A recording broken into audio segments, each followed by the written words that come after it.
Feral Gibberer. After this minion attacks a hero, add a copy of it to your hand. Oh god.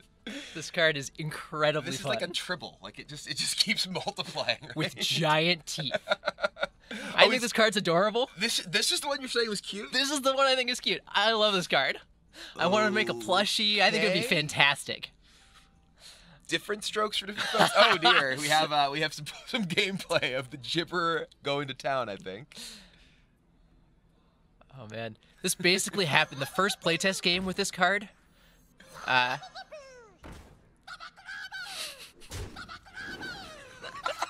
Isn't it adorable? I don't even know what that sound it's making is. It's gibbering. It's. I'm actually pretty excited to try this with Hobgoblin in Wild. Yeah, that sounds pretty fun. You just have unlimited 3/3s for one, essentially. Basically, just keep attacking, getting your opponent, you know, okay. Oh man, yeah, the first time we played this, it got a little bit out of control, and so I had basically a board full of these and also my hand full of them, and I couldn't figure out how to get rid of them. It's like, oh no, what have I done to myself? What have I done? My hand is just gibberers. It was pretty fun. So then we kept it. All right. So how did that design come about? Like, what was the sort of thought process going into that particular one? So this one's actually top down. So we had a fantasy that we wanted to capture, and then we put a card into it. We wanted this creature that there's all sorts of them in the dungeon, and they, you know, you're in the dungeon and you're just getting swarmed by these little creatures. What is that creature that's swarming you? And it says, all right, it's got to have a way to multiply, but we can't make it just multiply all the time too aggressively. So, because we want it to be small and sort of capture that vibe of these little guys that are biting you and, you know, crawling all over. So we said, all right, if it attacks the enemy hero, then you can get more of them. And then they multiply very, very fast. All right, yeah. I mean, as we saw right there. Oh, and here we see. Oh, yeah. These are some of the early concepts. Art. Oh, nice. Yeah, this character's totally unique. So we had to experiment with a whole bunch of different stuff. The artist was awesome and obliged us with... It's always really cool getting a chance to see the process that goes into, you know, not only the cards themselves, but the art behind them. You know, how this guy actually ended up being, as you said, the most adorable card in the set, I guess. I think it's adorable. I love this card. Giant teeth. He's definitely... He's unique. He is. He's a character. Except that you get 14 of them or whatever. Yeah, he's not very unique. There's a lot of that there. They multiply quickly, so. Yes. All right, well, shall we move into the next one? Yeah, let's see what the next one is. All right, card number 2. Whoa. This is a rogue secret. This is a rogue secret. Okay. Interesting. When a minion attacks your hero, instead it attacks one of its neighbors. I get the sudden betrayal part thematically. Yeah. I like that. So it's betrayal. Okay, well, first of all, rogue secrets. What's up with that? So we wanted to capture the fantasy for each of the classes in the set. We said, all right, if you're in the dungeon crawl, what do classes do? Well, you have the warriors, and they're, you know, these huge armored brutes. You've got mages, and they have powerful spells. And rogues are sneaky. They're tricky. And how do we capture sneaky and tricky in Hearthstone? We said, well, I guess secrets make a lot of sense. Yeah, a lot of people have actually wondered why rogues sort of weren't one of the secret classes to start with. You know, like sure. Rogues, they're tricky, they're sneaky. It seems like they ought to have secrets. So, you know, this makes a lot of sense to me. Yeah. It's just interesting that it's happening right now. Yeah, sure. So in the beginning, secrets were in Rogue. Okay. It was actually one of the original secret classes, but Rogues already had a lot of stuff going on in Classic. They had combo, they had a lot of cool, interesting cards that interacted.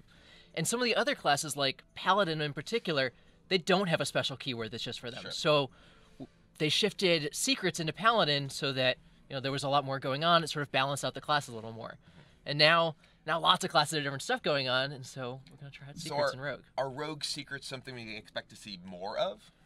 Definitely there's going to be more in this expansion, because if there's just one secret, it's pretty boring. It's not very secretive, no. But going forward, the plan is to not do them, at least not for the next set, and then we'll kind of figure it out going forward. One of the nice things about having the Standard and Wild split is that we can keep Standard, just 3 classes have secrets. If you're a player that doesn't like to see secrets all the time, then we can keep it restricted. But in Wild, there's going to be a lot more stuff going on. It's kind of a crazier place, and Rogues will have the ability to do some of that stuff. And in Standard for now, they'll certainly have secrets as well. Yeah, exactly. So I'm pretty excited to see Rogue secrets in Standard. Yeah, it makes a lot of sense. Rogues they're sneaky. They got their secrets. Yeah. So. And they betray people, I guess. Well, I mean, this is very like, you know, I guess we're gonna see. Oh yeah. Oh, this. either one of these betraying the other would be kind of a disaster if you look at it. I think this is going to end pretty well for our rogue. This is one of those places where you just don't attack. It's like, what could this be? You fool! Oh, there's the animation of the rogue secret. The sort of daggers. That's cool. I think it's awesome. Poor Arthas, betrayed by his own gastropod. It's tough. Poor gastropod, slain by a giant Lich King. I mean, that's kind of a gastropod's place in the world. Hopefully, is to take down somebody else's minion. That's what you aspire to when you're a gastropod, I think. At least as far as I can tell. Yeah. So, like you said, there's got to be more secrets in order for the secrets to not, to be at all secret. Yeah, that was one of the important things for this. So there's 3 rogue secrets in Kobolds and Catacombs, and we wanted to make sure that you played around them differently so that there was some interesting gameplay with them. One of the other things we really wanted to capture with rogue secrets is that they're all timing based. At the right moment, these secrets are fantastic, and so you need to take advantage of that. And rogues in general tend to be trickier, and very much you have to plan out your moves, and so the rogue secrets play into that. So that one's particularly interesting because the opponent needs to play around several things. It's like not only do I attack, like what do I attack, but it's how do I position my minions before I attack. Because if, for instance, you play a small minion between those two and then attack, it really throws things off entirely. Yeah, exactly. And as the rogue, you get some ability to control that too, right? Which minions do you kill? How do you set up a board like that? Which is pretty interesting. Well, shall we go on to the next card then? Yeah, let's see what we got. Ooh, it is another rogue secret. It is. Cheat death. When a friendly minion dies, return it to your hand, it costs 2 less. Ooh. So this is kind of like a getaway Kodo, except more powerful, but it costs 2 mana. Right, exactly. It's like a getaway Shadow Step in some sense. Okay. Interesting. And there's lots of rogue cards that combine obviously very well with Shadow Step because there's a lot of decks to play Shadow Steps. Right, for sure. And I mean, you're not playing Silverhand recruits in your rogue deck, right? So you have fewer of those sort of misses that a paladin might have. Yeah, it's interesting too because there's also with both Cheat Death and Shadow Step around. When you're playing against Shadow Step, you want to kill their minion that you don't want to return to their hand. Right. When you're playing against Cheat Death, you want to avoid killing the minion that you don't want to return to their hand. Yeah, exactly. So it can really be kind of a caught between a rock and a hard place kind of thing playing against this For sure. Shadow Step as well. Yep, exactly. One of the things that when we showed rogue secrets to other players for the first time, internally, they said, wow, it looks like rogues are just stealing a secret from every other class and then tweaking it a little bit. We have misdirection is sudden betrayal. That's what they stole from hunters, and they stole getaway Kodos, and then do they steal? I hope they didn't steal Ice Block. Well, we'll see what see what they borrow from me. all right. It's not gonna be our next card. It's not gonna be our next card. We gotta keep some rogue secrets for the rest of the reveal season. I imagine. Right, exactly. All right. Well, we do have another card coming up. We do, and this one's special just for you, Brian. Is it? Oh, I see dragons. There are some dragons. Oh, it's a priest dragon even. If you're holding a oh wow. If you're holding a dragon, deal 3 damage to all their minions. 4 cost 3/3. Oh man, this is awesome. So I'm actually just like I'm stunned. I'm in shock here because one of the things about dragon decks in Hearthstone right now, you do have very few options at the moment. There was a rotation of a lot of the older dragon cards from Blackrock Mountain and such, and this is a very good defensive tool. A lot of the dragon decks that exist right now, they're basically just like aggressive decks that have to push in the board because they don't necessarily have great ways to come back until Dragonfire Potion itself. Whereas this, especially when you're able to discover it off of a Netherspite Historian, it's one of the few priest dragons, can give you a lot of powerful early game ability to clear off that board. Yep, exactly. One of the things we talked about was that Dragon Priest historically had been this very mid-range deck or moving more aggressive that was you would put all these minions on the board and just do a thing. We wanted to move it more towards in more of a controlling space, give you some more options to play a defensive game with your awesome dragons instead of just trying to get ahead and play that sort of aggressive mid-range thing. Especially because, a lot of times when you want to play dragons, you want to play the big, cool, impressive dragons. Right, you want to play the Ysseras. You want to play the Deathwings. And if you don't have tools to keep you alive until then, it's pretty tough. Right. And this is a great way, you know, oh, you've got all these pirates. Sure. I will breathe fire on all of them, or breathe whatever that shadow. Shadow. I guess it's a priest dragon. Yeah, they're all Twilight dragons. Sure, sounds good. So, but dragons are sort of a very central theme of sort of traditional fantasy, of dungeon crawls. You know, yeah, for breaking sure. into the dragon's lair, stealing their treasure. We see a lot of that in these images. Are there a significant number of dragons in the set? Please say yes. Please say yes. Please say yes. There are certainly a bunch of dragon images. There are a handful of dragons period, and then Dragon Matters cards as well. Okay. That's another Alex Horley piece. I see his signature. It is, yeah. I think it's fantastic. I have Deathwing Dragon Lord on my wall. I'm going to have to get awesome. one of those too. That's sweet. Yeah, that one's awesome. Very, very cool. So, are there more Dragon Matters type things going on? Is this something along the lines of what we saw in Blackrock Mountain, or are there more not nearly to that extent. dragons crawling in dungeons? Yeah, there are dragons in these dungeons. Priest has a couple of Dragon Matters things. I mean, we saw Duskbreaker. Yep. Well, someday over the course of the spoiler season, we might see another thing. All right, I am pleased already. And we've got a card named Dragon Soul. Yes, it makes dragons. Yeah. It's pretty cool. So yeah, there's going to be some dragon stuff, but not a ton of Dragon Matters. Sure. Not like Blackrock Mountain. I just need dragons, and I'm happy. Yeah, well, we've got some dragons for you. All right, but we have some more non-dragon cards too. We do. For those of you who, have terrible taste, but let's take a look at the next one. Ooh, the Rune Spear. So this is a legendary weapon. This is a legendary weapon. And this is the Shaman weapon, yes? It is, yes. After your hero attacks, discover a spell and cast it with random targets. Yeah. Okay. This is interesting. It is very difficult for me to wrap my mind around what's going to happen with this card. It's an 8-cost, 3/3 weapon, so it's not really a particularly efficient weapon for just killing minions. For sure. This is, a weapon that without the text you'd expect to cost 4, maybe. Yeah. So, what's sort of going on here? What was the thought process? Surrounding legendary weapons in general, particularly giving legendary weapons to a lot of the classes that didn't have really weapons before. And then how you got to this for the Shaman one. Sure, yeah. So legendary weapons in general, one of the core fantasies of doing the treasure set is we got to have some awesome treasures. Mm-hmm. So we wanted to have legendary treasures in there basically from day one. And so we've got these weapons, and we needed to put them in all the classes. So we had to figure out how do mages and priests and warlocks handle having weapons. And so we gave them these 0 attack ones. We've seen Alaneth, we've seen Dragon Soul, that are these weapons that advance your game plan in ways that aren't just beating up on minions. For some of the weapon classes, though, we wanted to let them beat up on minions. And so the Shaman fantasy, especially if you look at that traditional dungeon crawling thing, is very much in the space of, I've got a weapon, and I've got a weapon in one hand, I'm casting spells in the other hand. We wanted to capture that in the legendary weapon. And so that's where we are. We looked at the Shaman spells and said, there are actually a lot of untargeted spells that aren't going to hit a random thing. You're going to have a lot of control over it. And they're interesting in sort of different ways. So you can hit things like Devolve or Volcano if your opponent has a big board. You can hit Bloodlust if you've got a big board. Maybe Evolve. So there's a bunch of interesting options there. Can this hit the spell stones? This can. So there's the one that copies your minions. So this could potentially is attacking, because it's a 7-cost spell too, right? Right, for sure. Okay. So there's some pretty good stuff you can get off of this. What I'm really hoping is that the Hunter legendary weapon is Thunder Fury. I played a lot of WoW back in the day, and the fact that Thunder Fury was a Hunter weapon was always one of the funniest memes to me. A Hunter in my guild got the first part of the binding.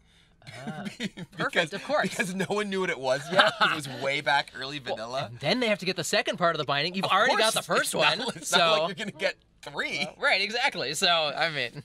I'm just really hoping that card's in the set. Don't tell me if it is. Well... Either way, but I am really excited for the legendary weapons in general. Obviously, Dragon Soul, super cool. And seeing ways that you use the weapon slot to essentially create permanence, more so than a minion. Because obviously, any minion that's on the board, you can kill it with a spell, you can kill it with a minion. But weapons require a special type of removal, so they have a tendency to allow you to kind of build your deck around them in a different way, to expect them to remain in play a little longer. Yeah, which is really cool. Dragon Soul is great for that. You put it out pretty early, and then every time you get one of these big turns where you cast a bunch of spells, you get a dragon. Alaneth. Can you get more than one a turn with Dragon Soul? Oh, yeah. If you have a really big turn, you got 7 dragons at the end of that. Now you're speaking my language. Oh, it's pretty good. You have a dragon army. I see what you did there. All right. Well, moving along, to the next card. Yeah. Branching Paths. Choose twice. Draw a card. Give your minions +1 attack. Gain 6 armor. So this is a druid card. It's a druid They card. choose Twice. 2 of 3. So this is. Can you choose the same thing twice with this? Yes, you see the same options each time, and you get to Okay. pick. So this is. You get. Oh, I guess we're gonna. Oh, here we're gonna see see it. Oh, look at this tremendous nice. army. Oh, they're going to be pretty good. So eat the mushroom, explore the darkness, or loot the chest are your options here. All right. We're exploring. Guys are getting a little more powerful. I might have chosen to. Ooh. Oh, if you knew you were getting What that. do you know? So lucky. Now these. That's. Well played. I think the appropriate emote there is actually thanks. Seems But reasonable. that's just the emote metagame. And look, exact lethal. Exact lethal. That was actually a mistake, though. You're supposed to let the tiny fin or Get the final penguin blow? get the final hit. That makes sense. It's pretty important for their self-esteem. I mean, Makes sense. They need to understand that they have an important place in this world. When we did the Ungor reveal video, it was a hunter killing a whole bunch Oh, I of know. tiny It fins. was horrible. It was horrible, and this is the tiny fin strike back. All right. So tell me a little bit about this this general design. You know, obviously, it's kind of going somewhere with the choose mechanic in Druid, but you know, with a little bit more flexibility and a little bit more power. Yeah, exactly. So choose one is a cool mechanic. It gives you a lot of different options. It's pretty skill testing, and it gives you variety in like how your games play out. And so we wanted to play that up. What's the leveled up version of the choose one mechanic? And we said, all right, it's going to be choose two. So we're going to give you 4 options. You're going to pick 2 of them, and that's going to be great. But we found 4 options. They were okay, but it was weird that you didn't get to pick the same one twice, and people weren't sure what was going to happen. So we cut down to just 3 options, and we said, okay, you can pick the same one twice. And that's a lot more opportunities for different choices that you can make. There's a lot of different ways this card can play out. We're pretty excited about it. So is this sort of a new thing we'll be seeing more of in Druid? Are there more choose twice cards in the set? There are not more choose twice cards in the set. This is the only one. You get to choose between what direction you want to take your adventure. Well, if the audience at BlizzCon has anything to say about it, it is in fact certain death, I believe, is what we're choosing. I've heard that, yeah. Or lighting on fire. That was pretty remarkable to hear, like sitting at the BlizzCon stage and just hearing this entire room chanting "certain death, certain death." They were really excited about it. That was fantastic. That was a great presentation. I think I was actually in the part of the room that died, so I really don't know how I'm here today. That's tough. Crushing walls is devastating. There's lots of interesting stuff, you know, that we saw both there with, you know, the presentation. Is there more sort of cards that will play off of that theme of, like, you know, having to choose the right path in the dungeon kind of thing? Yeah, there's some of that. The idea that you're in a dungeon and you're exploring, and there's a lot of different opportunities out there, and a lot of different. Sometimes it goes well, and sometimes it goes less well. And how many times, you know, are we going to see the treasure hoard and the certain death? And what if we choose a treasure hoard? We still don't even know what would have been back there. That's true. There was some pretty good stuff out there. We'll never know. Well, I mean, eventually you'll see all the cards. True, but I mean, we won't necessarily know if that was what was behind the door that said treasure hoard. That's true. You can ask Ben. I don't think he'd tell me. I don't think so either. Got to keep the secret. Gotta keep the secrets. All right. Well, anyway, we're not going to keep the next card secret for much longer, though. That's true. So let's take a look. Oh, this is. All right. Oh, this is something going on here. So I see a new card. Whoa. Level up. Give your Silverhand recruits +2/+2 and taunt. And taunt. So this is basically. Oh my god. It's Quartermaster It is for a Quartermaster. new world. Yeah, it is Quartermaster. Yeah, that's the appropriate remote. Yeah. That is the appropriate remote right there. Level up. Give your Silverhand recruits +2/+2 and taunt. So, obviously in Paladin, you know, a lot of cards we have seen, like Quartermaster, which you just talked about, as well as like Light Fuge Stegodon. Yep. They care about the Silverhand recruits. That's one of the things that Paladin does. This is obviously a you know, pretty comparable thing to the Quartermaster itself, but doesn't have the body attached. Yep. Also, just the level up as a thing is For sure. obviously a pretty core element of the traditional fantasy roleplay here. Yeah, we definitely wanted to have a card in the set named Level Up. Yeah. And it's got, I mean, you saw the animation for it. It's got the sort of traditional World of Warcraft thing, and the sound is it's awesome.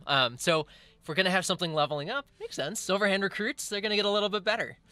And Silverhand recruits in Wild are actually very powerful. You know, Yeah, for sure. This is something along the lines of Quartermaster that in a lot of matchups will actually be better because you care more about being able to defend yourself against, say, an aggressive deck than you do about just having an additional body on the board. Yeah, for sure. And you've got Lost in the Jungle, which is great for making Silverhand recruits. You've got the Drywisker Jailer, so you're going to have Silverhand recruits in your hand, so you actually get to pick when you play them out. So you have some control over who's leveling up. Yeah, and I like the fact that the Jailer was actually in the hand, and they're just, don't exactly. forget I exist. Don't forget I exist. I'm important too. when you think about this card, think about this card too. Yeah, exactly. You got Vine Cleaver. Vine Cleaver can make you some Silverhand recruits. Yeah, you know, definitely a direction that you can take Paladin. We've seen, like I said, in the Wild version, that with you know, enough of these buffing effects, the deck can be very powerful, and those Silverhand recruits can get super scary. Yeah, for sure. And now they've got Taunt, so you can play a little bit more defensively, and it's good against other mid-range or aggressive decks. But also, if you just have a board full of Silverhand recruits like we just saw there, they don't need Taunt, because just kind of smashing your opponent in the face. Yeah, for sure. Usually, very often when you played Quartermaster, you just played Quartermaster, and then your opponent pretty much instantly died. That's true. Although, if you have that, what's Duskbringer? Yeah, we'll for get sure. all those off Clear the board. all the Silverhand recruits. Yep. That's my dragon breathing sound. It's pretty bad right now because I'm kind of sick. I could do better if I you know, didn't have a cough right now. All right. I'd be able to spew fire instead of, you know, cough. Or shadow, shadow breath. Yeah, whatever he's got. Exactly. Yep, for sure. All right. Well, I think we have a couple of more cards, right? There's two more left, maybe. Okay. All right. Well, dun dun dun dun dun. It's pretty well timed. Lesser Mithril Spellstone. Summon 1/5/5 Mithril Golem. This is a warrior card. This is a warrior card. It's the warrior spellstone. It's always kind of hard for me to tell because I'm colorblind. So the frame around them, I'm like, that kind of looks like the pattern I'm used to seeing on Shield Block. And the art's very, this is a warrior, very physical. Well, it also says equip a weapon to upgrade. That's so true. I could have, even if the rest of it was gone. Sure, it could be Hunter. Hunters have some weapons. Shaman have some weapons. So, but yeah. Okay, so the Spellstones. Yeah. These are a new sort of overall card type in the set. Is there one for each class? Yep, there's one in each class. Okay. We saw a couple of them before, revealed at BlizzCon. And these are cards that they upgrade if you hit a certain effect, a certain threshold, whatever. Yep. For this one specifically, equipping a weapon. And you have to do this while the card is in your hand, correct? Yep. So if this is in your hand and you play a weapon, it upgrades to the next level. And I imagine we probably have the other levels available to us. Yep. Ta-da! So it will upgrade to summon 2/2 Mithril Golems. And then, once again, if you play an additional weapon while this is in your hand, it will again upgrade to... I figured that one out. That's good. Summon 3/5/5 Mithril Golems. So it's a pretty good board for 7 mana. Yeah, 7 mana. And we see the overall progression there. Oh, nice. Of Lesser Mithril Spellstone into Mithril Spellstone into Greater Mithril Spellstone. So, I mean, obviously the level 1 version of a lot of these cards is not terribly impressive. Yep. But if you do level them up even once, 2 5/5 for 7, that's pretty solid. It's not an immediate impact that necessarily is going to dominate the game, but at 3 5/5s, that's really powerful. That's pretty good. Yeah, so some of the Spellstones are in the space where their level 1 version's pretty reasonable. We saw Jasper Spellstone at BlizzCon. That's the Druid one? Yeah, that's the deal 2 damage to a minion for 1 mana, which is like pretty reasonable. And then that levels up to deal 6 damage to a minion at the highest level. This one, summon 1/5/5 is not, that's not super special. But summon 3/5/5 golems is... That can be really powerful. Pretty awesome. And frankly, if you're playing a controlling style of warrior deck, you will frequently have a number of weapons. Especially, I've been playing actually a lot recently with Forge of Souls. Oh, okay. Because Blood Razor is so good in so many of the warrior decks that I just want to draw it more often. So I've been playing like a Forge of Souls, a War Axe, and 2 Blood Razors. So I'm always guaranteed that my Forge of Souls gets me a Blood Razor.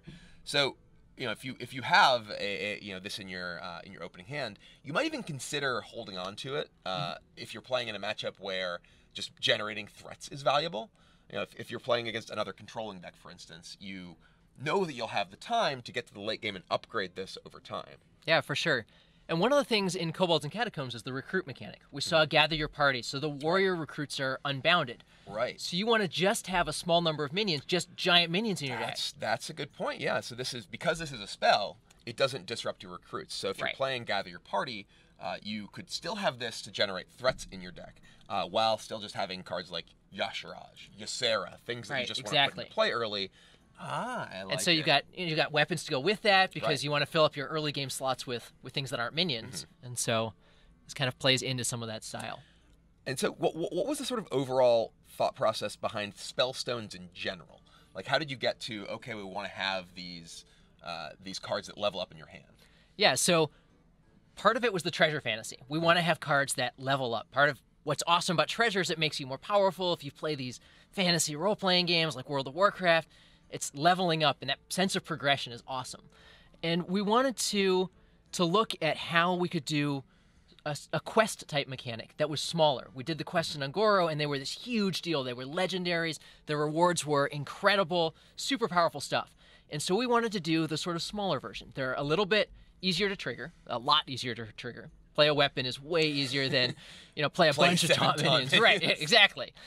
But at the end, you didn't get something that completely overwhelmed your opponent. You did something very powerful that might win you the game, but it wasn't, now the game is over, I'm going to just let my win condition snowball from here. So we wanted to get something that's kind of in that middle space. But still, like quests, they inform your deck building. You For think, sure. Okay, well, maybe if I'm going to be playing with this card in my deck, maybe I consider playing Forge of Souls to ensure that I draw more weapons, or just play more weapons in my deck. Right. Yeah, exactly. Maybe if you're playing the Jasper Spellstone, you're going to play a little bit more armor gain. Maybe you'll add Branching Paths to your deck to get a couple of armor gain triggers. That does that. Yeah. So that works together pretty nicely. And so they push your deck not in the sense of, I'm going to build my whole deck around this card, but more in the sense of, this encourages me to go in a particular direction. And that's often exactly the kind of design that I particularly enjoy. Like, one of my favorite cards in Hearthstone right now is Curator. Sure, yeah. It's a card that you're like, okay, well, can I fit a dragon in this deck? My answer is always yes. Of course. But it also encourages other people who otherwise might not put dragons in their deck to put dragons in their deck. So I think it's doing good work. Right, exactly. It's encouraging dragons out there, but it's pretty interesting figuring out how you're going to take advantage of it. It's like, okay, do I want to play a Kobolds Oracle in my deck because I have a copy of the Curator? So cards that just give you a little bit of a handhold of like, hey, maybe you want to consider playing a little bit more of this to make me better, I think are really interesting, because they're not the super, okay, you build your entire deck this way, but they reward you for finding things like Cobalt Scalebane, for instance, was a card a lot of players slept on early in the recent metagame, but now we see a lot of it, especially in decks with the Curator. Yeah, for sure. I think that's a pretty interesting thing that Spellstones do. And they're also pretty interesting to play out in the individual games, because there's a question of how long do you want to save it? You've got your Spellstone, it's going to summon 2 5/5s, you don't have anything else you're doing. Well, I could play this weapon and get another 5. And that's the sort of thing that, especially when I'm streaming, always it's like, ooh, but I could play 3 more spells before my Yogg. Exactly. I could play another weapon before my Spellstone. And so, it could be even bigger. And that's both fun to do and also pretty skill testing. It's interesting, like, when do you play your Spellstone at the medium level or at the low level instead of waiting all the way to the high level? Right. Well, I'm definitely interested to see what the other Spellstones are, but we have, I believe, one more card to show today. So let's see it. Ooh, this is a legendary. Dun dun dun dun dun. This is the Hunter Legendary. All right. Wait, Hunters? I thought the Hunter Legendary was Savannah Highmane. So, this is another Hunter Legendary. It's another, and this helps out your Highmanes. It does. So, Kathrena Whisperwisp? Kathrena Winterwisp. All right, you know it, I don't. So, Battlecry and Death Rattle recruit a beast. Wow, okay. So let's see her in action. All right. Where's my... Oh, that's a beast. Average result, I think. Yeah. What did she say when she came into play? Where's my pet? betrayed Oh, me. that was a pretty good top deck. Oof. Unlucky. But sometimes lucky. All right, all right. I think that it would have been better if she got King Crush first and attacked with it, then got the 9/9. But I suppose this will do. Never lucky, I guess. No. Just two giant dinosaurs. So this is really cool. I think that it's interesting because it is a card that encourages hunters specifically to try and play those big endgame beasts. It's also a card that it's a death rattle card, and there's a lot of death rattle synergies. We were actually talking before we started the stream here about how one of my favorite decks to play right now is the Play Dead Hunter. Sure. And this is a pretty powerful thing. It's like, oh, I'll play dead this. It's like, oh, I get a gigantic beast. Right, you get a Savannah Highmane. Or... Right. So what was the sort of thought process going on with the design of this card? So yeah, we talked a little bit about Recruit before, and so Recruit is a mechanic. It's not in all of the classes. Okay. But a number of classes just kind of touch on it. Hunter, for example, does it. This is the only Hunter Recruit card, and they do beast recruiting because that makes sense for Hunter. And so we wanted something that played more in that space of I want to play a controlling defensive Hunter deck that plays a lot of giant beasts. Playing giant beasts in your Hunter deck is pretty cool. And this at least gives people an opportunity to experiment with some of that stuff and try it out. That Play Dead Hunter's pretty cool. You've got the Carnivorous Cube to try out. Katharina's pretty awesome if you Carnivorous Cube it. Yeah, that's pretty serious. That's pretty serious. So is Highmane. So some of the cards that you play in that deck, you might work well with Carnivorous Cube. Play Dead. Yeah. So this is one of the interesting things we've seen. I think it's Abominable Bowman. Yeah. That's always a card that's so hard for me to pronounce. Abominable Bowman. I think I got it. Yep. I did. I'm not even gonna try. But they're cards that kind of encourage a big hunter style of deck. Yeah. Because you want to specifically play larger beasts rather than necessarily just curving out with early game beasts just overwhelming your opponent. Are there some more cards maybe for Hunter that allow them to get the time to go there in the set? Yeah, there's some more cards that let Hunter play more defensively. So Wandering Monster we showed at BlizzCon. Yeah. And that's a very powerful secret that promotes sort of that I'm going to play defensively. If an enemy attacks my hero, then I'm going to summon one of these random minions to defend myself. Yeah, Patches, you come out there, you try to hit me in the face. Right, sure. Sorry, there's a Fell Guard. Right, exactly. Like, that's pretty powerful. It is, yeah. So that's one opportunity. There's some other cards in the set that allow hunters to have some more early game plays that play a little bit more defensively. So how much is that kind of thing on your mind, especially as a person on the initial design team, thinking about designing a new set? Because initial design does not do the final game balance. No, So we are definitely not the balancing. We try to get things within 1 or 2 mana, maybe 3 mana. the realm of sanity. Yeah, as long as it doesn't mess up playtest too much. But you certainly are aware of the classes that tend to see the most play in the competitive environment, for sure. on ladder, in tournaments. So Hunter, of course, is one of the classes that isn't as popular. Is that something that does inform your design process early on? Yeah, for sure. So we definitely think about which classes are the more popular, the less popular, and make sure that some of them get tools in that direction. Initial design tends to work on a set early enough that we don't have a lot of insight into this is what the metagame is going to look like a year from now. It's pretty tough to know exactly what that's going to be. So we can't do that perfectly. And so the final design team does a lot of work towards the end of a set's towards the end of a set's design lifespan to try and make sure, the powerful classes are getting, things that push in other directions, and the weaker classes are getting interesting and powerful things. And so that's definitely something that we think about. In particular, we try to make sure that classes get new things with each expansion, that there's, sometimes there will be the Beast Hunter deck that's interesting, and other times we'll give them Death Rattle cards, where there's tools in different directions, maybe Secret Hunter. We saw some Karazhan cards in that direction. And so we try to make sure that there's different things that are cool in each expansion. And we see that, some more Silverhand Recruit cards in Paladin. We've seen a couple now. And so that's the kind of thing that we think about more in initial design is what are the class mechanics that are cool that we can play up here that we haven't done in a little while that are different. Are there any particular ones that you feel like you guys have some cool stuff for people that we may not have seen yet, just that you can tease them what might be seen in the future? Oh man, so Dragon Priest is pretty cool. Dustbreaker I think is an awesome card. There's some cool stuff in some different directions that Hunter can go too. So of the stuff that we've seen so far, because we are sadly out of cards to show you today. That's the end, but there will be more coming in the very, very near future. Of the stuff that we have showed off so far, what's your favorite card? Oh, that's easy. Feral Gibber by a mile. There he is. The Feral Gibber, he's just adorable, right? Don't you want to, like, you know, camp out in a dungeon and wake up to 50 of these things swarming you? No, I do not. But you probably level up at the end of that if you survive. There's a caveat there. Yeah, well, you know. Let's see, what else? I really love Rin. I think Rin's fantastic, the Warlock Legendary. Oh, that card is really neat. It's just a good story. It's really fun. The idea that you're doing this horrible ritual, this like crazy thing, and at the end you get to destroy your opponent's deck. It seems like it's a very difficult ritual to perform. It is, but it definitely that's a seems fun cool. line of text to get to put on a card.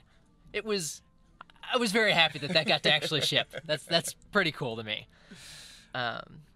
What else? Carnivorous Cube's awesome. I love that card. That's probably my favorite card that we have seen so far is Carnivorous Cube. That one's really fun. I think that like I said, the Play Dead Hunter deck is obviously a very interesting potential home for that card, as well as there's just so many other things you can do with it too. It's trigger death rattles, attack a big minion with your big minion, then eat your big minion and get it to come back twice. Yep.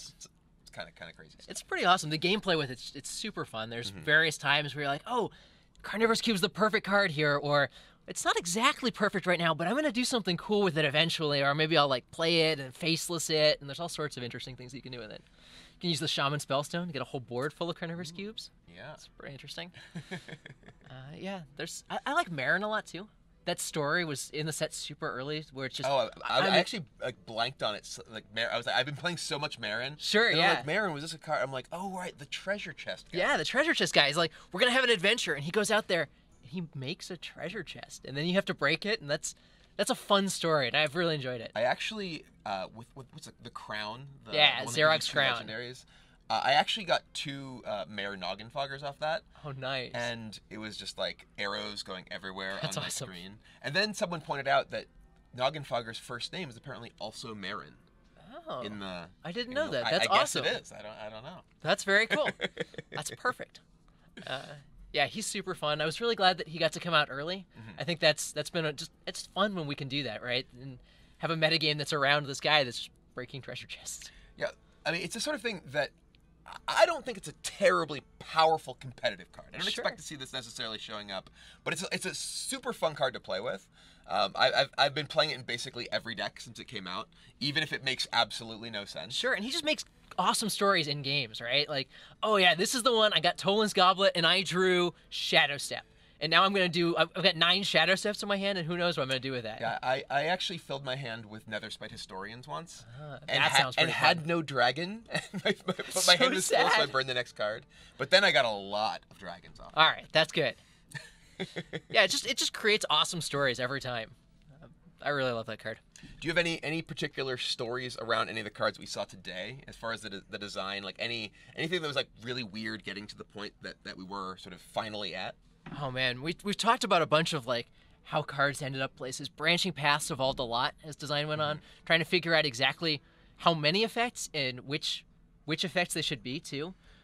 We try to make a Treant on there. Gain a Mana Crystal was on there at some point. There's a bunch of different things that Branching Paths has done because there's so many different possibilities, and so that was pretty interesting. Playing Feral Gibber and filling up my board in hand, that was pretty fun. The first time you play a card, sometimes you don't really understand the right way to do it.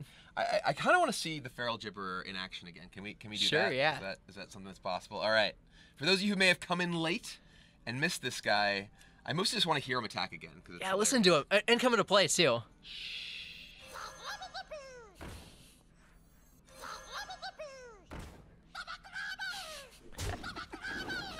Oh, recording that one was so much fun. The voice actor had such a good time, and he just riffed on all these awesome sounds.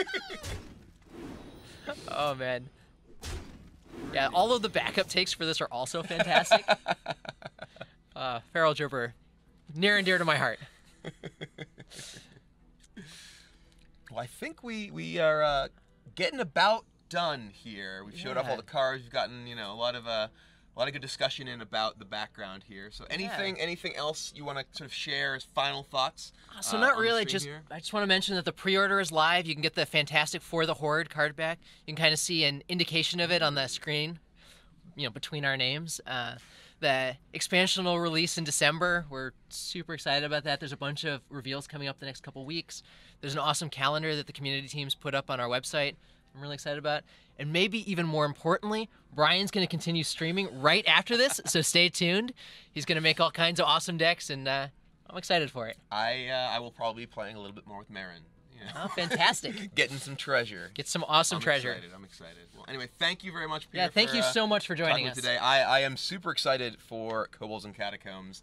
You said it comes out next month, Yes, correct? it'll come out in December. All right. Well, thank you, everyone, for tuning in. Like Peter said, if you want to hang out and watch my stream after this, don't go anywhere. I'll be hosting the channel right here. And thank you guys very much for watching. And hope you're as excited for Kobolds and Catacombs as we are. Yeah, thank you, everyone.